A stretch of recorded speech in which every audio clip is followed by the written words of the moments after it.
history is often a far-off place buried away among the pages of books.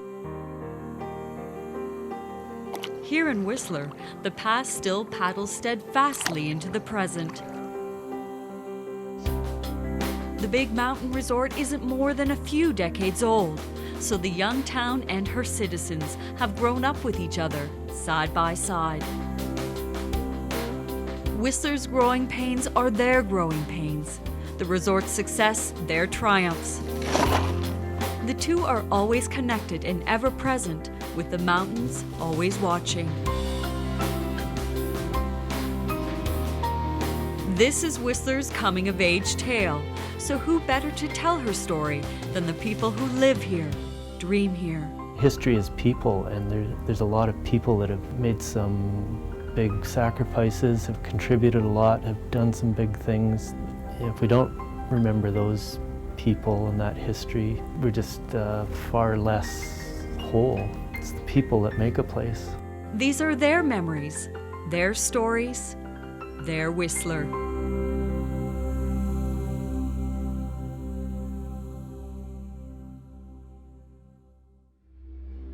Before high-speed quads and five-star hotels, Whistler moved at a gentler pace.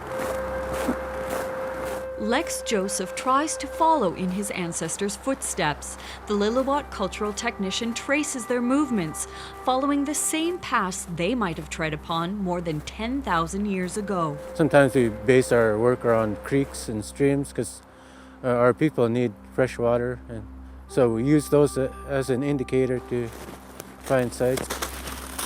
Trees are also historical markers. The land is full of stories of the Lillooet people, if you only know what to look for. Here we have some culture-modified trees, and they are cedar, and they were used for making clothing. Here at the bottom, they would cut a section straight across, then they would cut a section straight across here.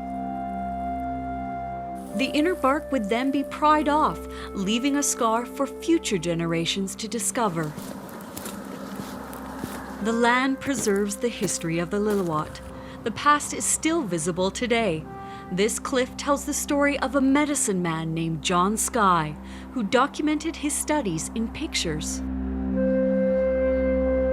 The rock paintings are made with red ochre paint mixed with a bit of bear grease and lichens from the rock itself. Time and development have not been kind to these history markers. At one time, the rock painting, the panel was at least 150 feet long, but during some construction of the road back in 1966, they didn't know that the rock paintings were there, and they were blown up to make room for the road.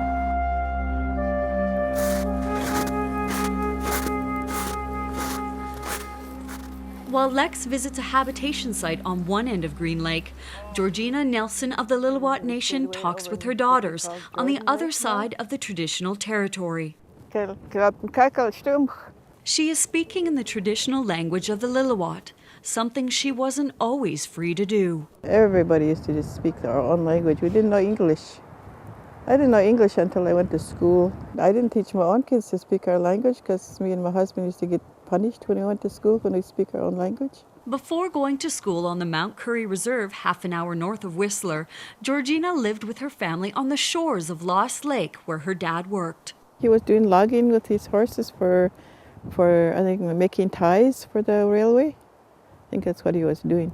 But I remember coming to, and we were living in a log house just above the lake there. She tells her daughters it was here she saw her first white man. Her mother had asked her to deliver a fish to trade for milk. So I listened. But when I saw the guy coming with red face, with lots of beard, I was so scared of him. I don't remember giving him the fish, and then but I made it home with the milk. That was really scary for me. Trade was a common currency between the natives and non-natives as the two worlds began to intertwine. They used to make baskets and go and trade them for clothes. With the building of the railways, one trade strengthened while another destroyed. Gold diggers came and traded blankets with our people, and they had, they said they got the sickness from those blankets. A lot of them died because I remember my Uncle Joe Lester, He said, I went up to see some of the people in the Ishkins and they were all dead because of the smallpox. All he could do was just, just burn them in there. Many of the Lillooet did survive. Georgina grew up and later moved on to work at a new summer lodge being built on the other side of Whistler. People used to come from the States just to do fishing in the lake, I guess, and hiking. I mean, it wasn't called Whistler then. Alta Lake, I guess.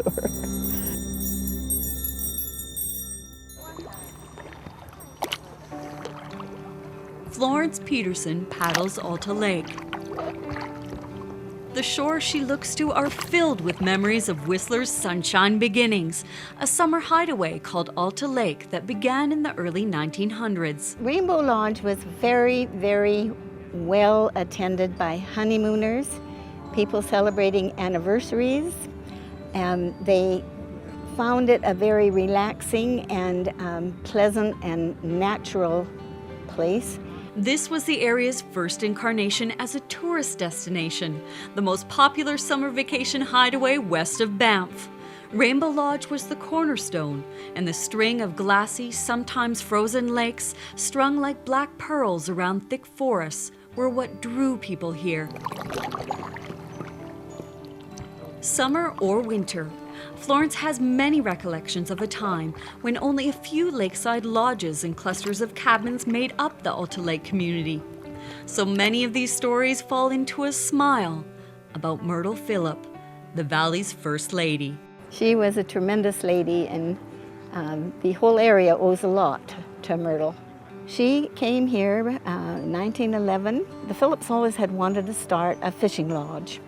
And they walked up from Squamish. They took a day trip by steamer to Squamish and then walked with a pack horse to John Miller at Function Junction.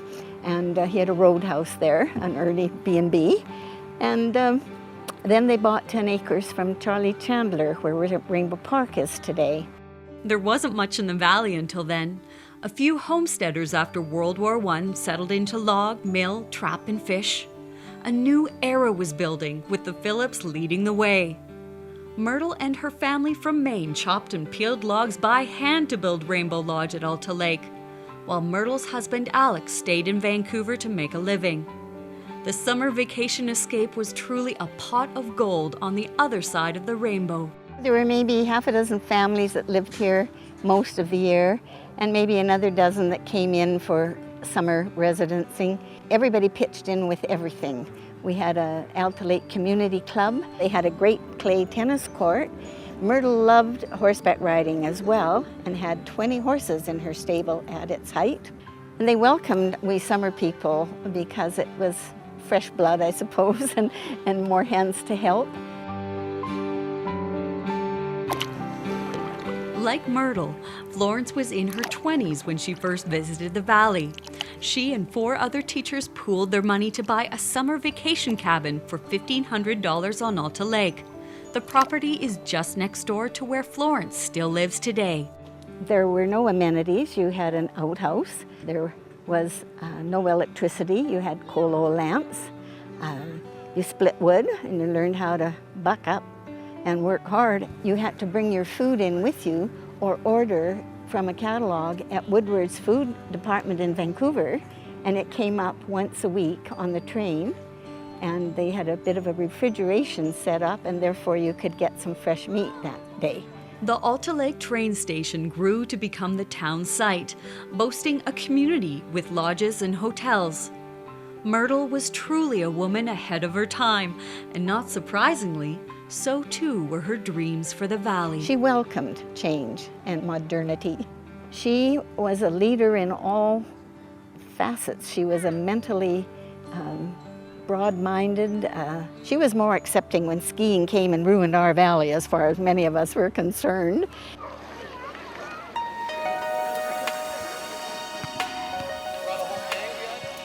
Summer soon faded to winter, and with the change of seasons, so too came a change in the valley's possibilities. The journey of Whistler as host mountain for the 2010 Winter Olympic and Paralympic Games began with a group of Vancouver businessmen who saw gold medal dreams when looking on London Mountain more than 5 decades ago.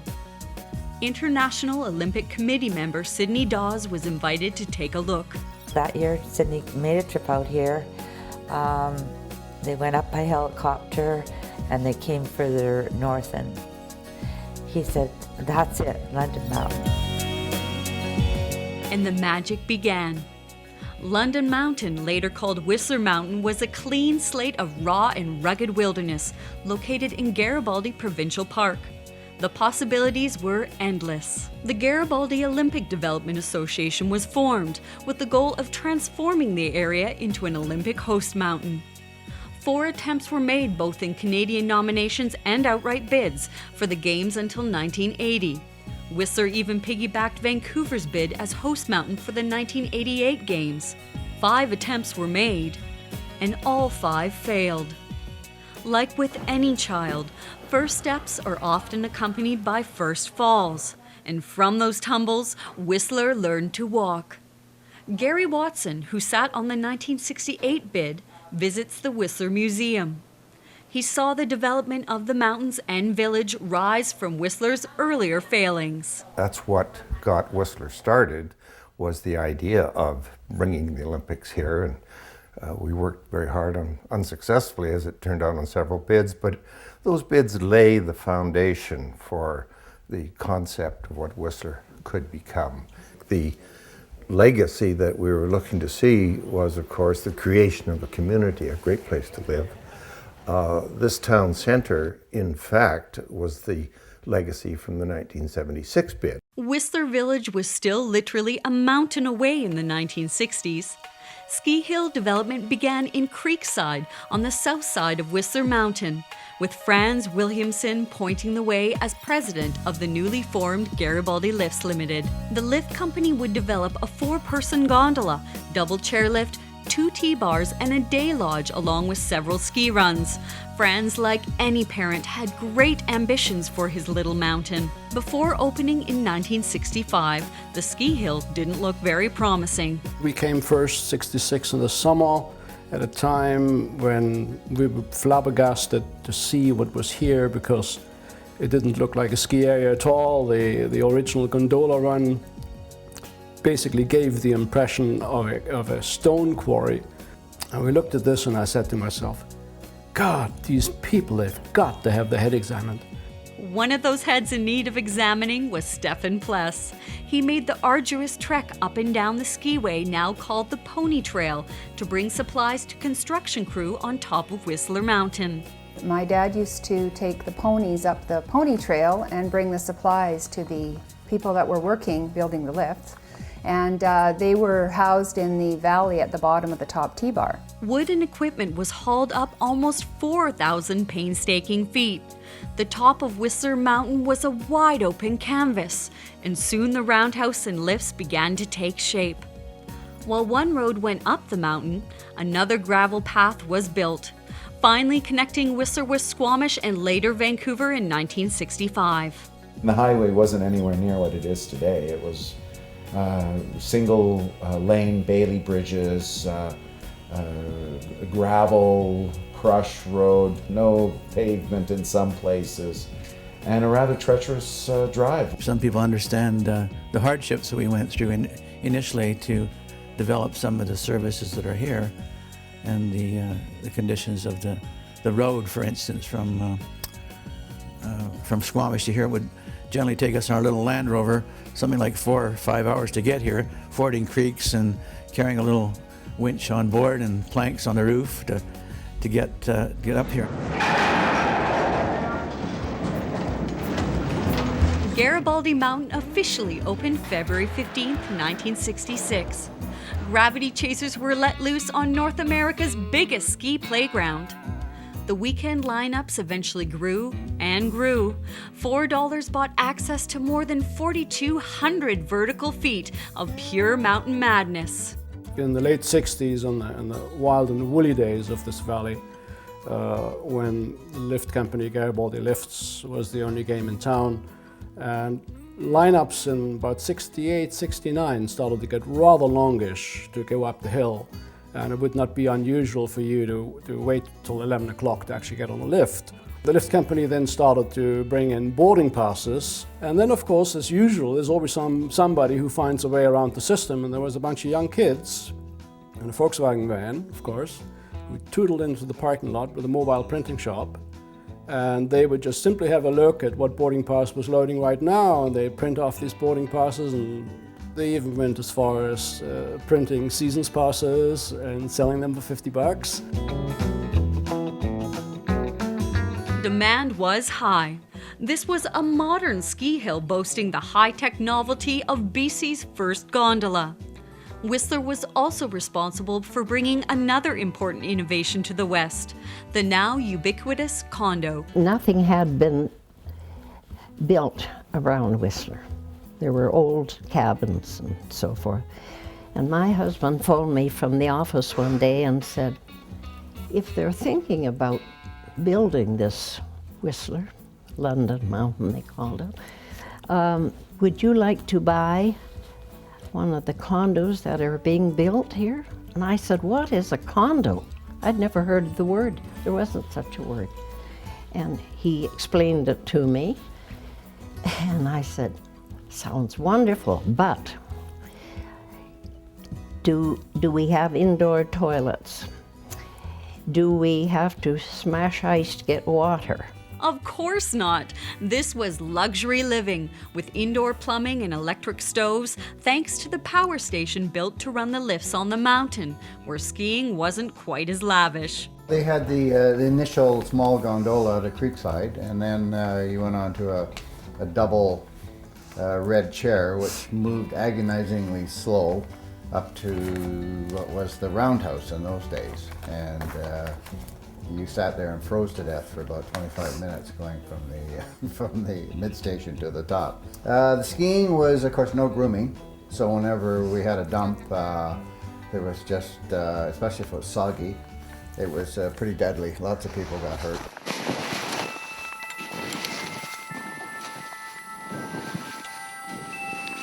Skiers worked hard for their steep lines. There was no Blackcomb in those days. There was no peak chair in those days. Everybody hiked if you wanted to get into any powder snow, if you wanted to ski the Shell Slope, or if you wanted to get into Whistler Bowl. When the powder snow was skied out, then everybody stopped hiking, which meant no moguls ever got built up. Good morning. Looks like a great day up there. Powder brought Linda and Walter Selmer to Whistler to join the other 40 men and women who formed the first ski patrol team. We were led by Tony Lytle, and he was the kind of person that could tell you to go and stand in a blizzard for an hour, and you would do it. You wouldn't question him.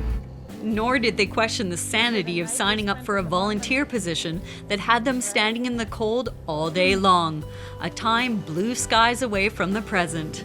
In those days, they had there were no radios, so what we used in order to patrol the mountain fairly regularly was what's called the bump system. You waited up at the top of the lift until the next two patrollers came, and then when they were up there, so there was always somebody to respond to an emergency, when they were up there, then you had the opportunity to patrol whatever run you were assigned to for that day.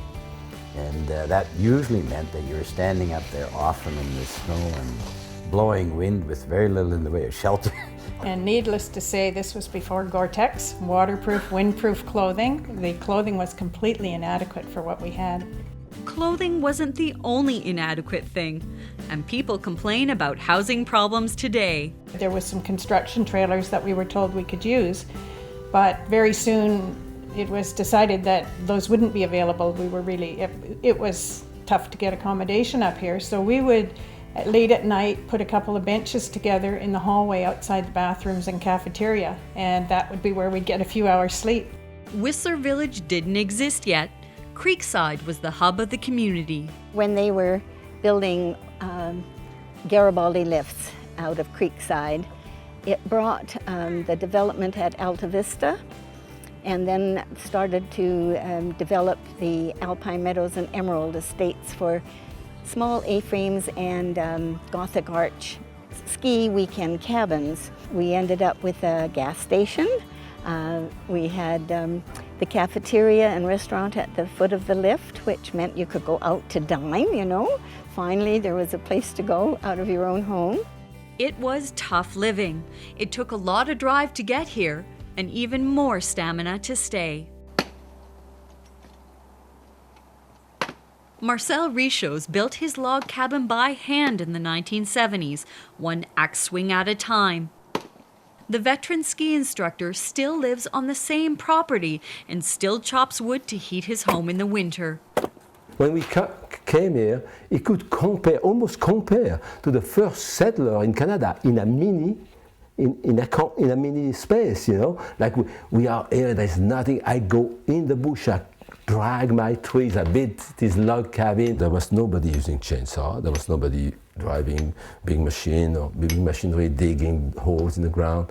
You know, everything by hand. So that little log cabin was totally built with handsaw and totally on recycled material. You know, lots of sweat and tears. You know, but no pain, no gain. Okay. The silence of this valley, you know, like you could hear your heartbeat, boom, boom, boom, boom, boom, nothing. Dirt road, and it was so quiet. Quiet and cold. We lived in a very old cabin down on the lake, and we didn't have any running water. Our water that we carried in a bucket froze on the floor. All the water that we brought in our boots and stuff all froze on the floor. You didn't stand on the floor if you could avoid it, and you lay on the bed or whatever just to keep a little bit warmer. Vivian's story was not an uncommon one, but Whistlerites like Bruce Watt wouldn't have had it any other way. A friend of mine, Alex Bunbury, who was on the ski patrol, had a place up on the hill, and it was an old deserted cabin, and he says, well, if you want to live there, you can. I'll be $50 a person per month, but go ahead. And so I did jump at it because I thought it was a romantic place to live. And we didn't have any firewood. It had snowed like 3 feet. We pounded a path up there every day home from work. It was like 500 vertical feet and half a mile home every night. So lived without running water and electricity for 4 years up there. I loved it so much. Only love could keep people wanting to live in such isolation.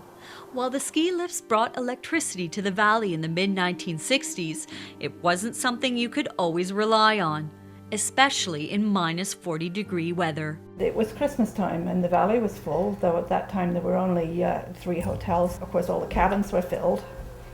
And the temperature suddenly dropped, but the power station that we had then was not big enough to handle the load. So, lo and behold, all the electricity went off, and it didn't just go off for a few hours, it went off for 7 days. There wasn't much to Whistler at this time. Her ABCs were pretty basic. A day of shopping was a visit to the gas station or Squamish. In the early days, you couldn't buy anything in Whistler. You had to go to Squamish to buy your groceries, there was no liquor store here.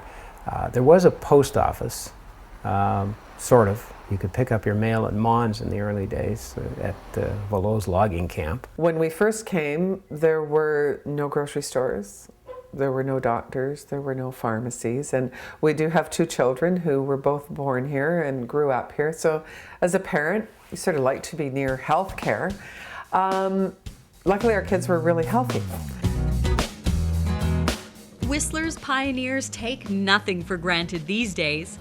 Even something as simple as cashing a check is considered a luxury by Alex Kleinman. Every 2 weeks when you got paid, you finished work at 4, the banks closed in Squamish at 5.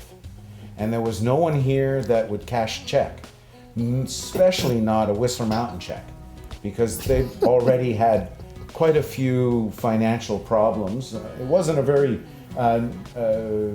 solid enterprise at that point. So the exodus at 4 o'clock, you stood in line, you got your check, and you drove like a madman down to Squamish. Business did stabilize, though, with the advent of the weekend warrior and recreation properties. City folk arrived by the busload for Whistler's astronomical dumps, averaging 10 meters of snow a year. Of course, back in 60, 67, 68, people who came here were from Vancouver, A few people from Washington, from Seattle, had heard about it and were coming here. Starting sometime in the early 70s, we started to notice that the Japanese were coming. I would meet people from California who had found out about this place, and they'd come up here regularly, but they wouldn't tell their friends about it. They didn't want anybody else to know about it in those days. People did find out about the little mountain that could. The quiet family hill turned into a party haven, with the Woodstock generation moving in. When skiing first came, it did change life. We had to begin locking our doors. Any new area brings a lot of freeloaders or opportunists, and there was a lot of thievery. It changed the whole picture of what life was like. Sort of the outside world came in and invaded. The age of the ski bum snowed down on Whistler in full force, with loud hair, loud music, loud everything. Whistler's wild and unruly teen years charged ahead with reckless abandon. That freedom is what drew one of Whistler's original ski bums. Some know him as Ken Malamud, others as a veteran ski patroller, but most address him as the mayor of Whistler. When we came here, it was really hardcore. It was hardcore people who were almost escapees, because there was very little here. We moved here, there were 500 people. It was like a frontier town, really. But that being said, the upside was the powder never got skied out. Chasing powder and cheap living were what Whistler's hippie days were all about. Doug Craig, more famously known as Guitar Doug of the Hair Farmers, originally set up house on 4 wheels. Well, when I first got to Whistler, I came out in a Volkswagen. I had a Marshall stack, a Les Paul, and an acoustic guitar in there, and I lived in the parking lot, which is now called Lot 5. And I lived in Lot 4 and Lot 3 and Lot 1. A typical day would consist of trying to get out of my Volkswagen. Usually the doors would freeze, so I'd have to kick one of the doors open, I'd get out. I'd pull my skis out from underneath the car because there was no room. I came out here to make money for tuition, and I never left. I ended up squatting for like 8 years. I was completely blind. Love is blind. I fell in love with this place. Along with squatting, getting a free ski pass was also the ski bum way. Craig, a former Armani model, now wore a different kind of suit. He used to hike up to mid-station, lift ticket free. Some called it scamming. He preferred the term morning warm-up. We would ski Whistler till about 3 o'clock, and then get home, and there was a communal kitchen.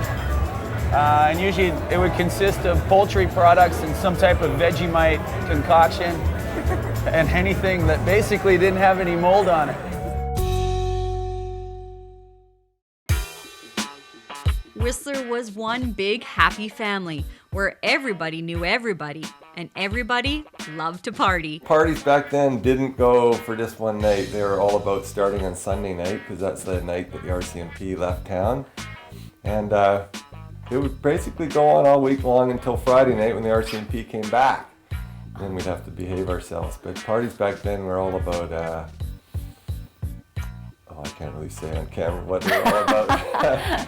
The Masseys lived life to the fullest in the mountains of Eden, where naked wasn't just a birthday suit, but a way of life.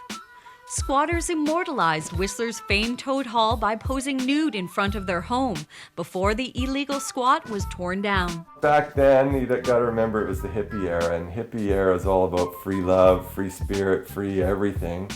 Try and get everything for free, and part of that was not having any inhibitions about wearing clothes. And nudie thing's still alive and well up at Lost Lake. Go there to the dock at Lost Lake, and the municipality's all for it. They built a bigger dock to accommodate more nudists, and the tourists go by there and they look down at the nudist dock, and it's not a big deal. One of Whistler's biggest bad boys knew how to work the lens. Naked is what sold newspapers as ski bums figured out ways to make a living.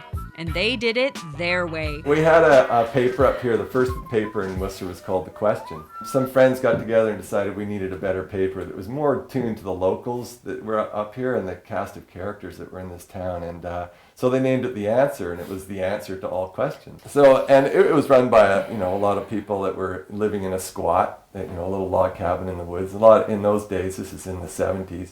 Early 70s, that a lot of people lived in the woods here. You could build yourself a cabin in the woods and no one cared. Anyway, they had this newspaper in this cabin, and the cops raided it one day. They found a few seeds and a few stems from some weed and tried to bust them, and it really didn't go anywhere. So anyway, they built this new village, which is now Whistler, and they had this brand new police station with freshly planted grass out there. So someone went and put a few pot seeds on the grass. The plants grew about yay high, and they took a picture of it and put it on the cover of the newspaper of this new police station with these dope plants growing out there. And the comment was, "How do you like our gardener?" And the police were so embarrassed. It was pretty classic stuff. Everyone lived in the Valley of Free Spirits, with the exception of one family. Jessica Turner is now one of the growing many who can proudly say they were born and raised in Whistler. She flips through an old family album at Tapley's, her dad's favorite watering hole. Before I was born, my parents got a job caretaking on top of the mountain. So my mom got pregnant and they stayed up there. And I guess they had to start the list in the morning. They wanted someone on top of the mountain. Jessica's dad was simply known as Rabbit, a legendary ski bum in Whistler. He managed to live the dream, I guess, be a ski bum, ski all the time, ride his bike.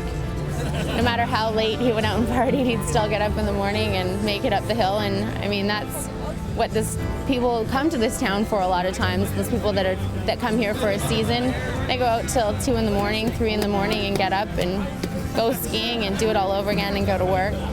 I don't know how he still did it for so many years. The Hare family enjoyed life to the fullest, perched on top of Whistler Mountain. The lifts needed to be started from the top, back in the early 1970s. We had an apartment in there. We moved down to Mid-Station when I was 5, and we lived there for a couple of years. My sister was born, so then I'd ski to school in the winter and ride my bike to school in the summer. So after school, I'd take the bus to Creekside, and then my parents would pick me up and we'd take the gondola back up to Mid. I don't know, it was pretty cool. I don't realize, I guess, because that's how I grew up, how neat it actually was, but yeah, looking back, I couldn't ask for a better way to grow up than being on the mountain. Rabbit's carefree way of living and raising a family was the perfect example of Whistler's young at heart spirit that dances on at any age.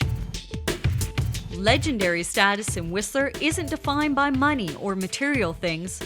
Good friends and lifestyle are valued above all else. I miss seeing Rabbit on his fat skis.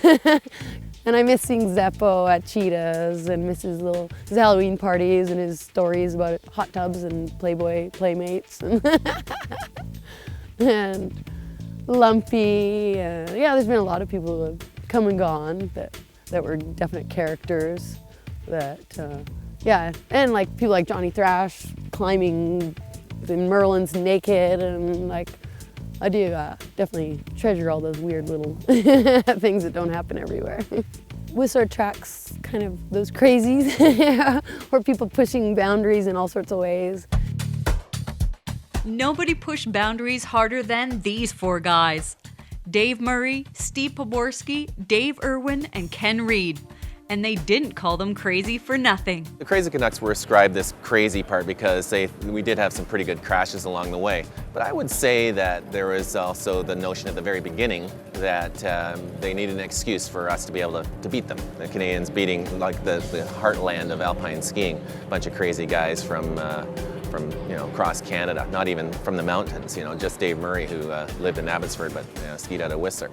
So at the end of the day, they said, oh, these guys had got to be crazy. As time went by and they could see that we were really just skiing very, very well and sometimes better than them, it became a term of infection.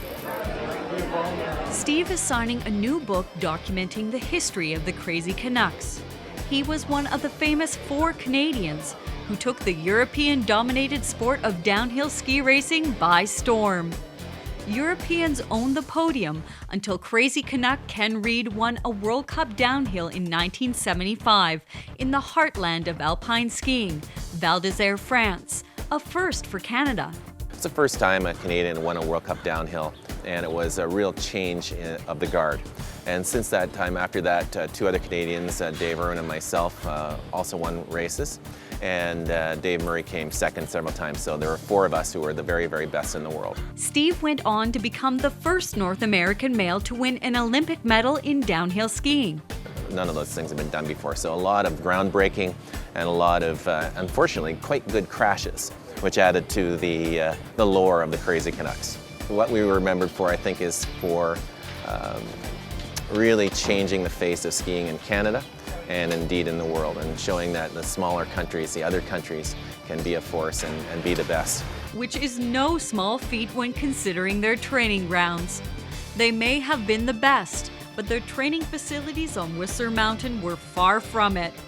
The odds were stacked against them, with a small coaching staff, inferior equipment, and no money. We'd ride that awful old gondola up and then the red chair forever. And we lived in tents just below the roundhouse, and we get up at 3 in the morning here and hike up, and the sun would just be hitting the little Whistler. We did that because we didn't have enough money to actually put salt down on the snow to make it hard. So we get up there so when it was still with no sun on it, so it was nice and hard. It was really primitive, really simplistic, and so for a small, low-budget team to catch up with the big guys was very, very difficult. How the Crazy Canucks defied the odds with great heart is Whistler's story as well. The hardy and rugged residents weren't afraid to take a stand for what they believed in, and what they believed in was Whistler. As things got more popular and the crowds got greater, and became increasingly concerned about the community development, and lobbied the provincial government for incorporation as a municipality. Gary Watson, one of Whistler's first councillors, revisits an important document in Whistler's history. In 1975, the town was named the Resort Municipality of Whistler, the first resort municipality in Canada. Whistler's first mayor, Pat Carleton, and council were elected shortly afterwards, and the Whistler experiment began with bylaws and a community plan. There was no handbook on how to build a Whistler. I mean, it wasn't as though these guys had a dictionary and let's see, how do we build a Whistler? They did it by, well, let's think this thing through.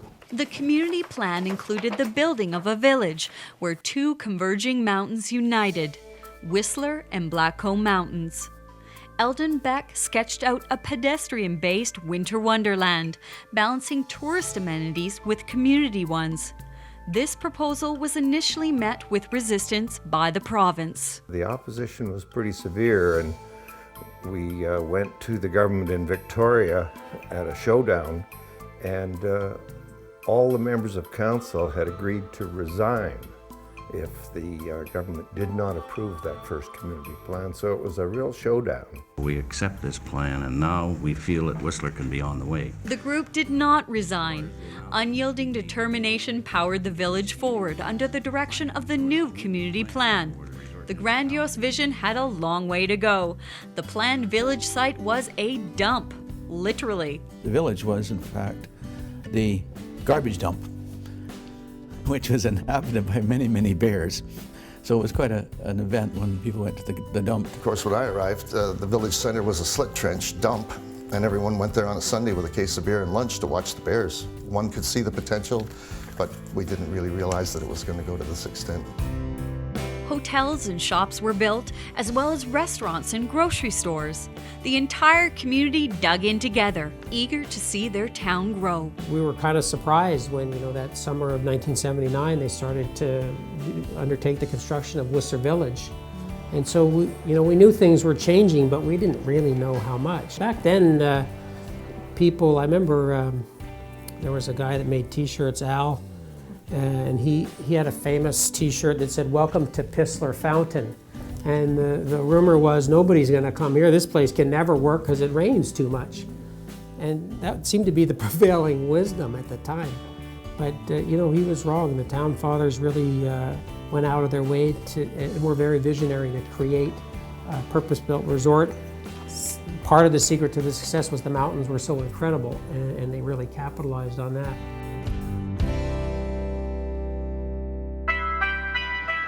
The Garibaldi Lift Company opened a new lift on the north side of the mountain where Gondola Station is today. The town capitalized on not one, but two mountains. Blackcomb Mountain, under the leadership of Hugh Smythe, was opened in 1980, doubling the size of skiing in the valley.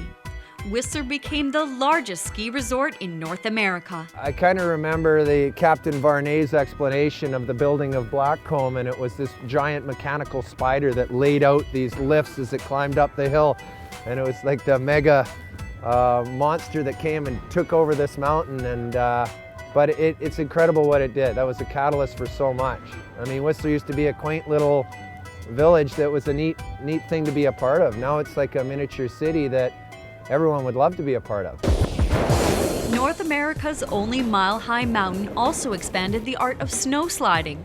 Until 1988, snowboarders were mountain outcasts, including Olympic gold medalist Ross Rebigliati. When I started snowboarding in '87, we weren't allowed to snowboard anywhere in Canada.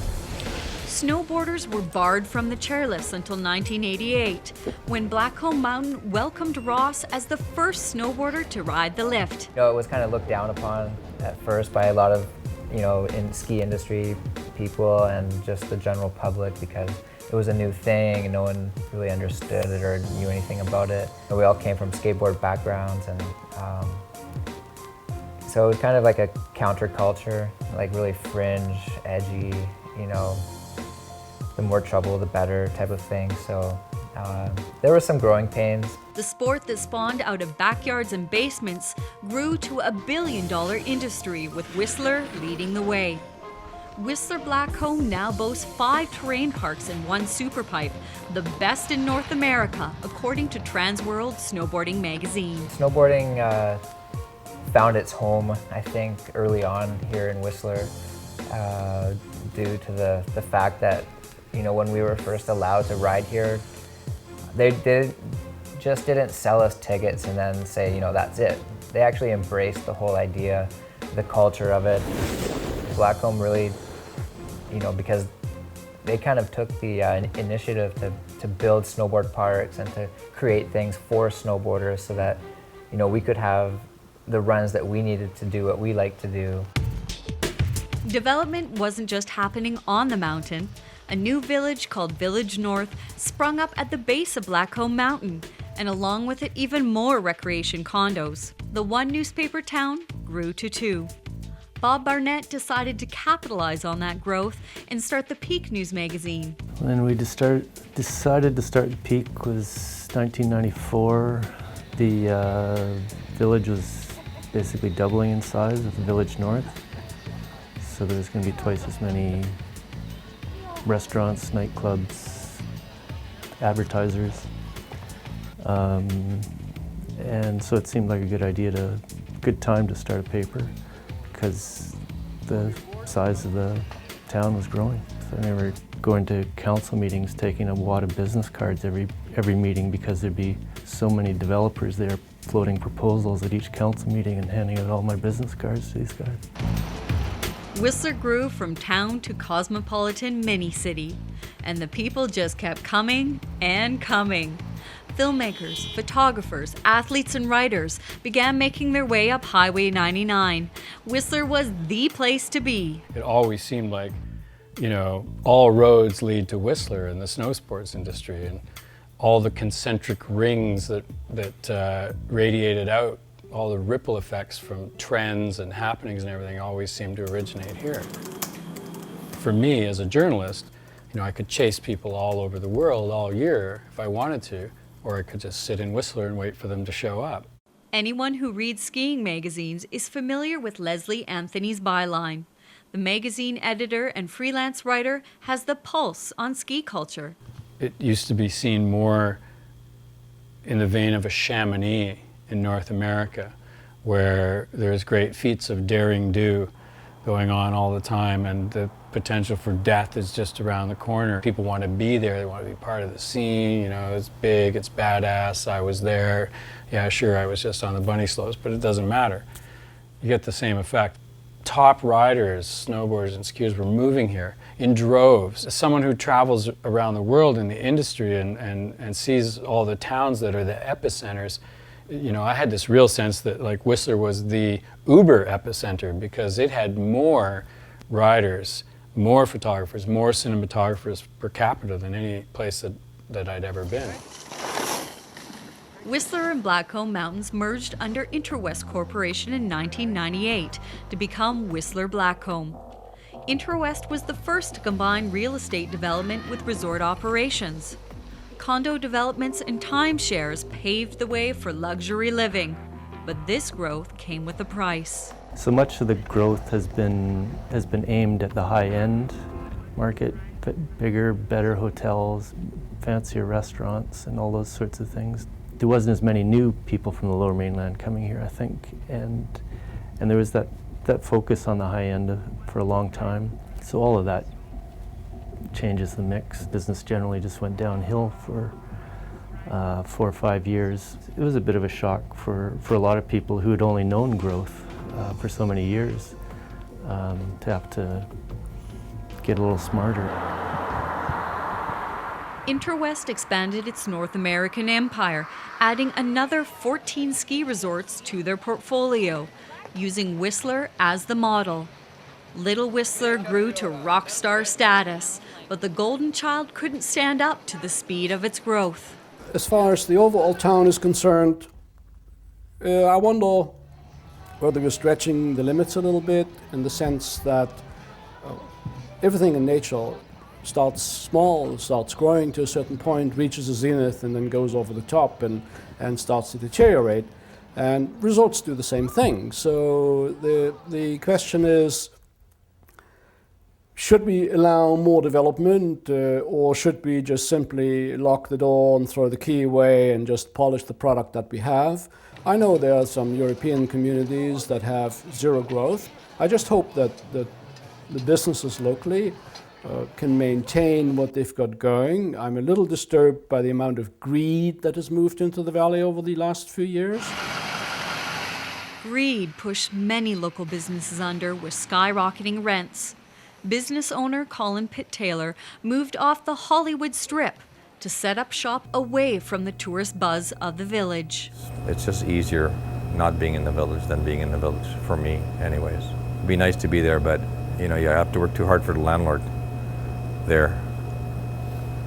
I'd rather work for myself a little bit more than the landlord. Whistler's gritty ski bum days underwent renovations. Condos replaced local stomping grounds such as the Boot Pub. Whistler's worth was no longer determined by mountain lifestyle, but instead by the bottom line. It's getting more expensive, it's getting harder and harder to really be a Whistler local. Magazine editor Feet Banks used to be a local. He was raised in Whistler, but now lives in interior BC, where he continues to make a living writing about his hometown. Honestly, in 4 or 5 years, I would love to be able to have an opportunity to buy a house here. Right now, that seems like an unrealistic dream, but I think it's just too bad to grow up in a town knowing that unless you win the lottery, you're not going to be able to raise your own children there. I don't have much, but I can move to Vanderhoof, BC, and buy a house right now with what I've got saved. And in Whistler, I could times what I've got saved by 10 and maybe get a 1-bedroom condo. With homes averaging $1.3 million in Whistler, many Whistlerites are moving to the bedroom communities of Squamish and Pemberton. These are the people that run the town, and they're leaving in droves right now. Most of my friends live in Squamish or Pemberton, right? They can't stay here. It's just not realistic for them. Whistler's incredible lifestyle definitely comes with a price tag, and more often than not, a creative way of making things work. I'd love to be able to promote Whistler like the best place in the world for training, and it might be, but it's also the most expensive place that you could possibly go. Ross made it work. He turned rising house prices in the valley to his advantage. He bought his first home in the Alpine Meadows neighborhood in 1992, then sold it soon after. I sold it for something like 50 grand or something more than I had it listed for, which was already high. And the light bulb just went off. I'm like, that was easy. I just made more money in the last, year and a half than I could have ever imagined making, for the next 10 years. I just did that like 7 more times. Whether racing or coaching, making a living in the sliding sports in Whistler is still challenging. I think it's always been tough making ends meet. I think for a long time people move here and they've had to sell whatever they had to get here, and you have to just kind of paycheck to paycheck until you can put a little away, and then your truck breaks down and it goes away. But no complaints. I think if I had to leave town due to that, I'd probably change careers and work 3 jobs instead. For actor Michelle Bush, it's not uncommon to have 2, if not 3 or 4 jobs. You have to have about 3 jobs, at least. And I've had them all. I've had 5 jobs at one time. I've gone from cooking breakfast at Stoney's, that was my first year, cooking breakfast at Stoney's and then going straight to the Longhorn until 3 o'clock in the morning and then getting up at 6 a.m. and cooking breakfast. I have cleaned, I have faux finished, I painted, I've had my own stores, I bartend, I hostess, I cook. So you do whatever you can to stay here because nothing lasts very long, nothing's full time. DJing is only one of the aces on this local talent's turntable. One of the first jobs I had in Whistler besides waitressing was go-go dancing, still doing that. Then DJing, that sort of happened because I actually really needed another job at some point, and I thought, I got lots of records. I can learn how to do this. And I do graphic design stuff. It's the only way I can afford to pay the mortgage. It is partially that though, you kind of have to work as much as you can without it taking over your life. Like if I ever have to stop skiing and live here, I don't know if I would do that. I think I would maybe either go to a different ski resort where it's not so expensive.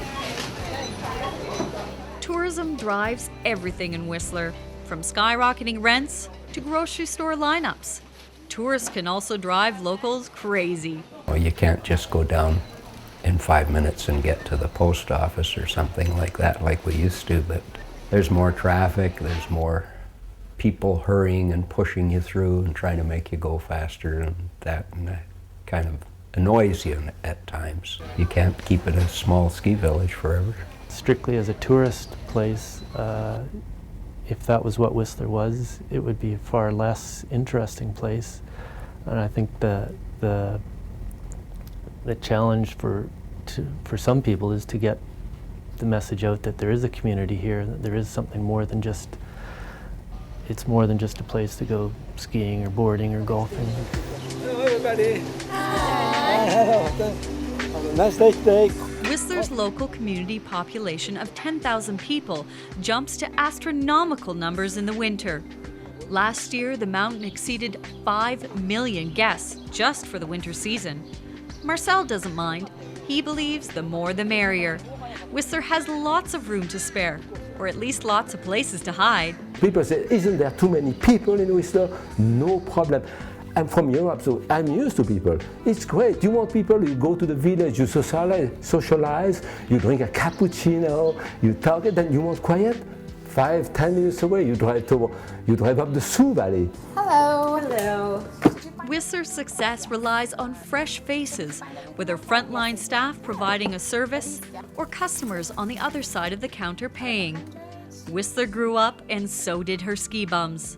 The Masseys shifted from weekend partiers to pregnancy, then settled down in their current home to raise a family.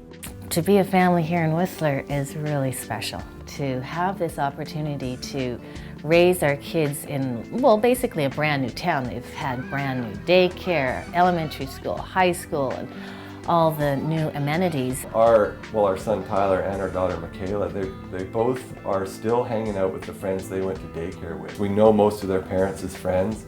We ski with their parents. We ski together with our kids' friends. It nurtures really good relationships when we all interact that way, and I think that gives the kids a really good sense of well-being. It makes them know where they belong and that they're loved and that they're supported.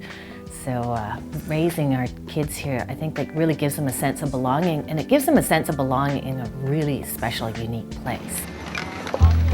A unique place united by the sliding sports. Who here likes to ski or snowboard? Wow. Spring Creek Elementary School students draw their favorite Whistler activities, many including sports that bring the whole family together. Well, almost all the family. I chose Whistler Mountain because I like to go skiing. That's my sister, that's me, and that's my mom. And then those are just people that are skiing on the other, like beside us. My dad's not in the picture because he's from Winnipeg, so he doesn't ski. And all three of us usually just go skiing on Sundays, and that's when the football's on. So he just stays at home and watch football, and he's happy with that. Contrary to popular belief, not everyone skis in Whistler. But more than not, the mountains are a neutral zone between parent and child. Peaks stretch over the generation gap, bridging the two worlds with common interests and quality family time even kids want to be a part of. I like spending time with my family because my mom's not just telling me like what to do and stuff like that. She's having fun with it too. Maggie Tong, who moved from China a few years ago, draws one of her favorite sports in Whistler. But it's what she hasn't drawn that makes Whistler really unique to her. I drew myself playing tennis, and I might add a bear or something in the background, because bears are really special in Whistler. Whistler kids used to attend school in Squamish or Pemberton. Now they have 2 elementary schools and 1 high school to choose from. Facilities such as these illustrate Whistler's new role as a parent. And parenthood requires the tools and infrastructure to nurture, encourage, and inspire the next generation. I want to be in the Olympics. That's my dream. A dream that began at Meadow Park Sports Center. It's easy to take facilities like this for granted in the city, but without Meadow Park being built in 1994, Lisa Nakajima wouldn't have discovered a new way of gliding beyond skis. I have to work hard to be able to do what I want to do when I grow up. I skate 6 times a week. We don't get as much ice time as other places like Vancouver, so I end up like having to skate with like some of the younger kids. But other than that, we have like great coaches, and it's really fun. Ensuring community needs are balanced with the demands of a tourist-built resort is always challenging. A lot of pressure has been put on, of course, for tourism here, and money is spent on that, and locals have felt shafted at not getting things that they needed. It took a long while to get our Meadow Park Community Center. Money was always there for something else, and we would rise up and become a community again and move ahead. Even the mountains are adjusting to the times to suit the next generation of sliders. Youth aren't always satisfied by traditional ski racing, so Whistler Blackcomb is jumping out of the gates to embrace new course setups, such as the newest event coming to the Olympics. I enjoy every aspect of the sport. Whether I'm out there in the terrain park, jumping, racing ski across, or just training, I'm always loving it. Max Horner does it all. When not in the powder, ski cross is what gets this Whistler Mountain Ski Club members' heart racing on Blackcomb Mountain. Ski racing is an individual timed event, whereas ski across, you're up against 4 people duking it out right to the finish line. Whistler Blackcomb isn't limiting its growth to the sliding sports either. Winter or summer, another sport is ramping up at the Air Dome. Mountain biking mogul Alex Prochaska is always clocking in serious airtime at the new facility. We're at the Air Dome right now, and we have this seat. As you can see, there's like a foam pit right there, and yeah, it's pretty much everything I need to compete in the summer. It's the Air Dome in the winter and Whistler Mountain Bike Park in the summer that keeps Alex in the pages of mountain biking magazines. I see Whistler definitely helping me in my sport because, well, Whistler Mountain Bike Park is the best mountain bike park in the world. Having amenities so close to home has really paid off for the 17-year-old rider, who was born and raised in Whistler. That payoff is most evident in his high standings at Whistler's Crankworks, one of North America's biggest adrenaline-fueled mountain bike competitions. Like every mountain bike magazine out there has done a profile on Whistler at least once. So, I mean, like it's like a big name in the mountain biking world. I'm super happy to be part of that media for sure. You know, like it's, you know, when you see like a picture like in a magazine, it says like Whistler's own like Alex Pro. Oh, that's right, I'm from Whistler. After the recession of 1981, Whistler expanded its tourism appeal to the summer season. Instead of skiers, lifts now carry on average 100,000 mountain bikers up the hill every summer at the Whistler Mountain Bike Park. Every Thursday night, hundreds of locals gather around bikes and beer as part of the Whistler Off-Road Cycling Association. No longer just a ski community, Whistler has rounded out its identity to embrace all 4 of the seasons. If you pick 50 cars coming up the road, you'll have 40 different reasons for coming here. I want to go on the backcountry, I want to go on the groomers, I want to go on the bumps, I want to ride the pipe. And in the summer, it's the same kind of thing. I'm going to go on the Valley Trail, I'm going to go on River Runs Through It, I'm going to head Kill Me, Thrill Me. You want it, you can get it in Whistler. The year-round resort matured even further to embrace an artist population. Arts and sports often ride closely together to great applause. This special relationship is most evident at Whistler's biggest annual party, the World Ski and Snowboard Festival. The festival showcases filmmaking and photography competitions alongside the world's finest athletes. Those people are creative people by nature. It's not an accident that they're here and that there's such a talent pool of people that aren't just talented skiers or snowboarders or mountain bikers, but they're artists and musicians and writers. It's because people that are that drawn to that kind of free-spirited environment tend to be really creative on more than just one level. They'll carve a line down a hill and then draw a beautiful painting on a piece of canvas. You know, you can see the parallels there. In a town built on sports, arts and culture hasn't always been at the forefront of education. So the Whistler Arts Council, a non-profit arts umbrella, was forced to find a creative solution. For almost 3 decades, the Whistler Children's Arts and Music Festival has now exposed children to many art forms. That was an event that evolved because we really didn't have a lot of arts in the school. Fine arts weren't really being taught. Arts and culture help create a town's identity and provide a window into the lives of the people who live there, their thoughts and dreams, joys and disillusionments. Whistler is home to painters, potters, photographers, and everything in between. No longer a town simply identified as a ski resort, Whistler has learned a lot about herself through her many stages of development. That the 21st Olympic Winter Games in 2010 are awarded to the city of Vancouver. And winning the bid as host mountain for the 2010 Winter Olympic and Paralympic Games was the town's graduation ceremony.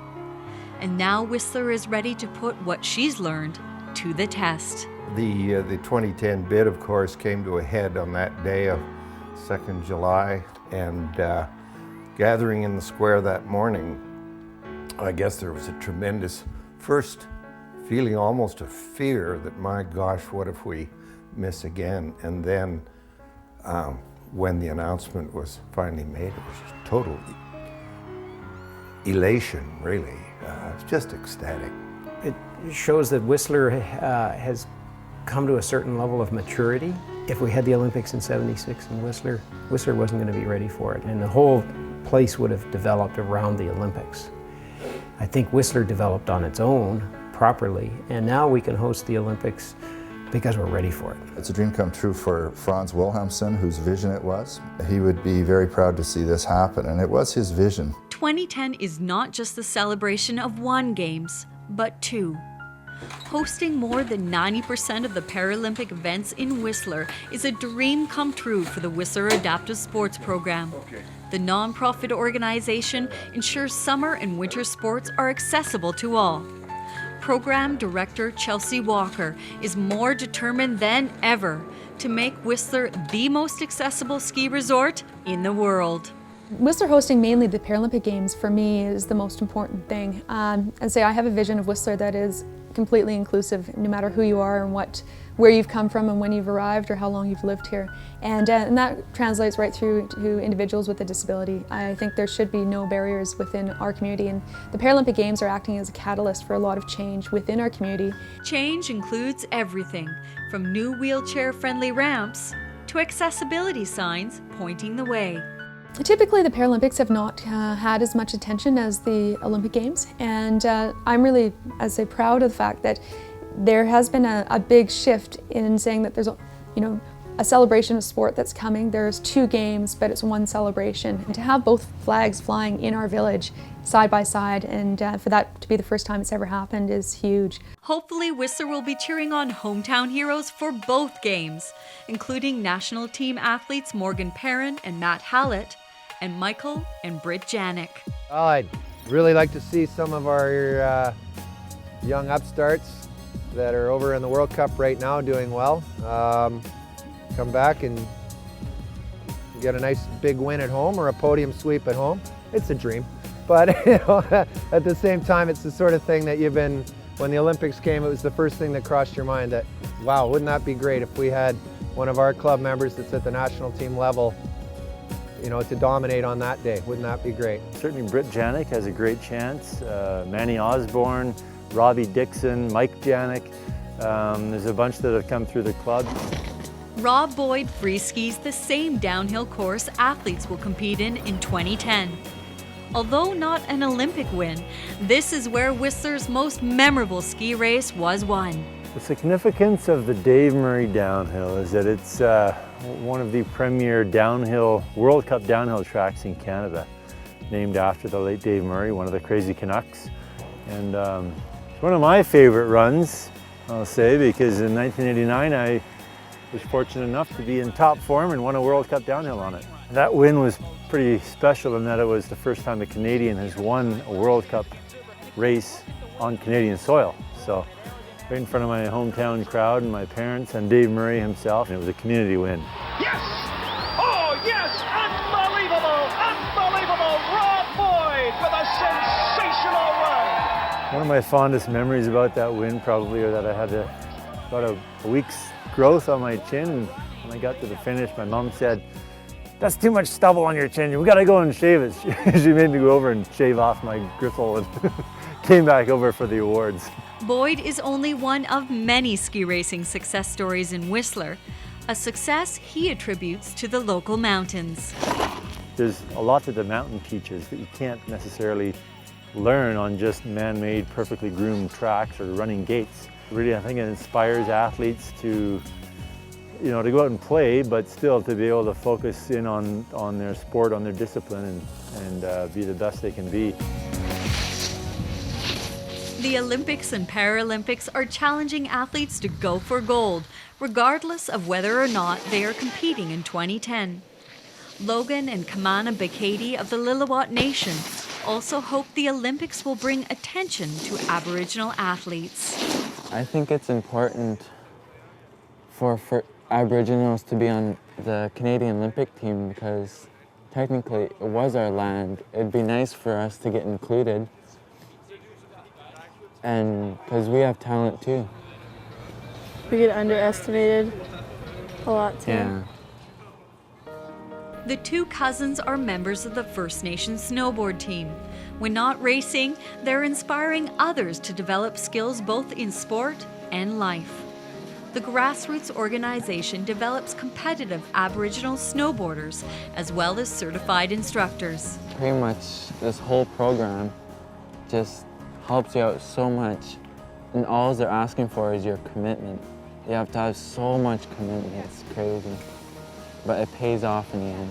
Since the group's inception in 2004, the team has grown from 10 to more than 100 participants, with many moving on to the BC snowboard team. It's actually a real honor to be on the team right now. The team trains year-round, with many athletes such as Logan teaching the next generation of riders.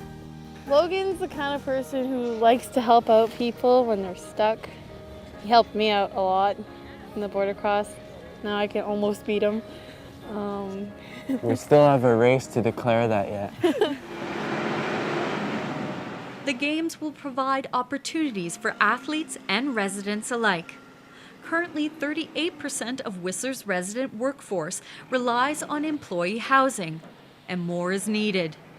After the Games, the 2010 Athlete Village will be transformed into Cheakamus Crossing, a neighborhood of affordable employee housing.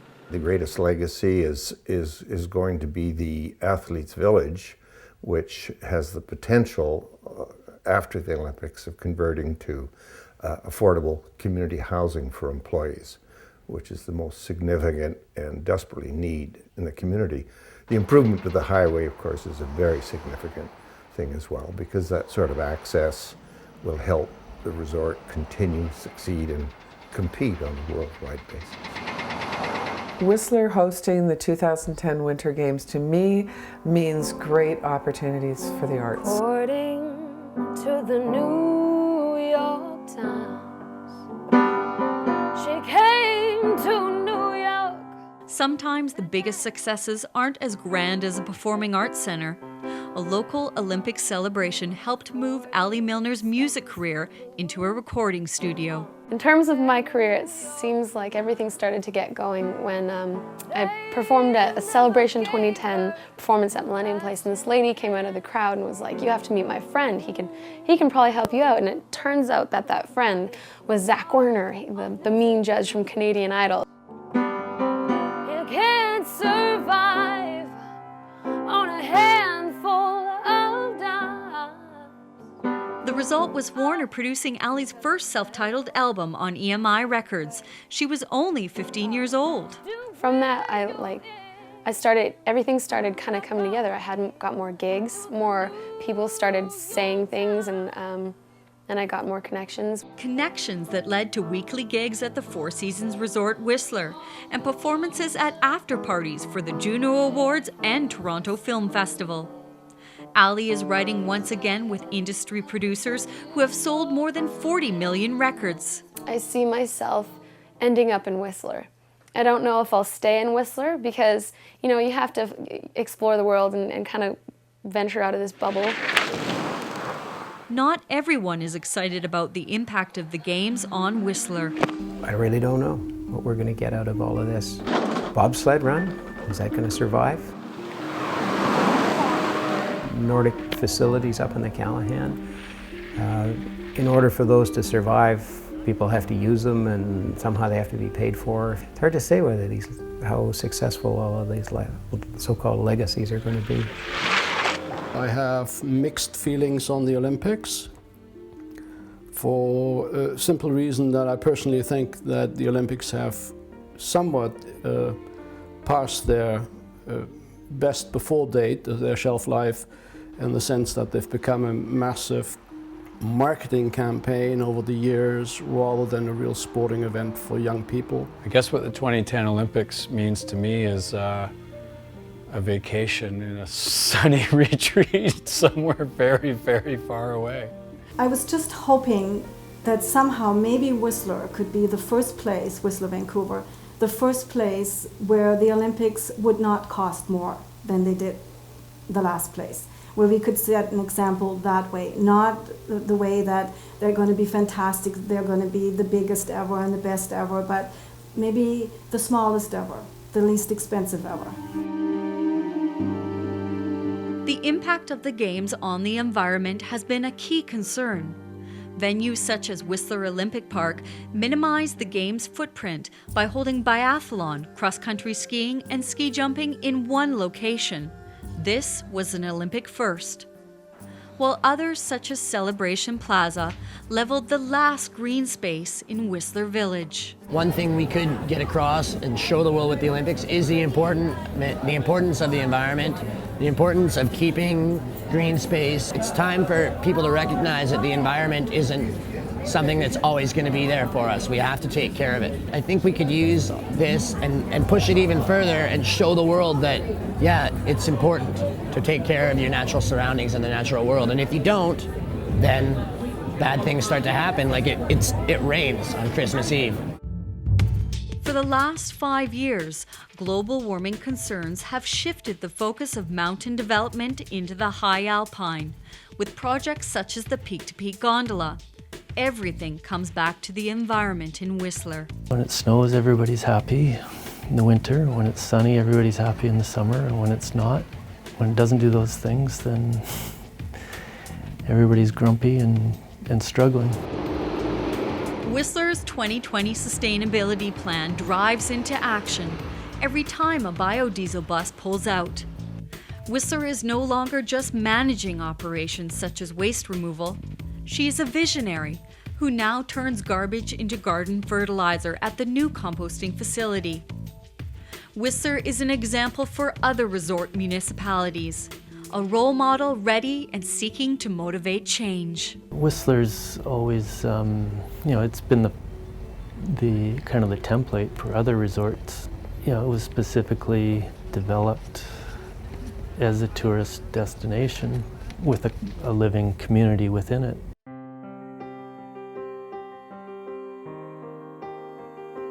In the Village Plaza, which is it's about a 2-minute walk from here down the stroll. Whistler has matured into adulthood with greater responsibilities as a leader. But can the community stand up to her new image and still retain her humble start? We only need to look to the people of the mountains to know how Whistler's coming-of-age tale will carry on. It changed the way of life for sure. But as we get older, we enjoy flipping a switch for heat in the house, I'll tell you. Myrtle loved the change. She accepted it far better than I did at the beginning. To see it today, she would be overjoyed to think that the Olympics were coming. She would just think that was packed and parcel of what should be shown about the valley. No matter how many changes Whistler looks out on, her magic still rises and sets in these quiet moments. A time when her spirit is all aglow in the love story between her people and the Whistler they call home.